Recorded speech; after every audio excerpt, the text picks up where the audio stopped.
Should I forgive my husband despite the pain he caused me? My husband and I have been married for 2 years and in a relationship for 7. I'm 24 female and he's 31 male. Recently, we've been facing challenges in the bedroom for about 3 months. It's mostly due to my lack of interest or being tired. Despite this, our overall relationship is strong, and conflicts are rare. However, we had a minor disagreement about my personal freedoms and decisions without his involvement, which was intertwined with the bedroom issue.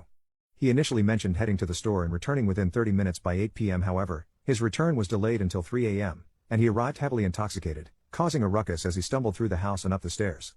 Initially, I feared a break-in, but upon realizing it was him, I advised him to remove his outdoor attire and rest in bed to sleep off the effects. As I attempted to drift off to sleep a few minutes later, he began touching me and intruding into my personal space. Then he starts putting his hands down my pants. I tell him that I'm tired and to stop, yet he disregarded my words and persisted. He managed to position himself on top of me, removing my bottoms, and initiating sexual activity. He tightly gripped the back of my head, entwining his fingers in my hair, restricting my movement. I tried reaching down in an attempt to get him to stop, but he was firmly pressed against me. Once he had finished, he simply turned away and drifted off to sleep. This behavior was unexpected, as he had always treated me kindly, and I had believed I had married a decent and honorable man. Throughout the encounter, he didn't utter a single word or even share a kiss, he just gazed at me. In the morning he acted like everything was fine and asked if I wanted him to make me breakfast. I asked if we were going to talk about last night and he said yes.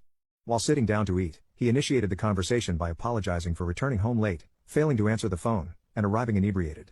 I reassured him that those matters were not my primary concern. What truly weighed on me was his act of essentially forcing me into a sexual encounter.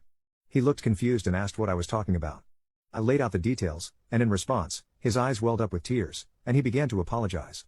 Saying that he would never repeat such behavior and that he would abstain from alcohol, he begged me not to leave him. However, I had already made up my mind, and I requested some space to gather my thoughts.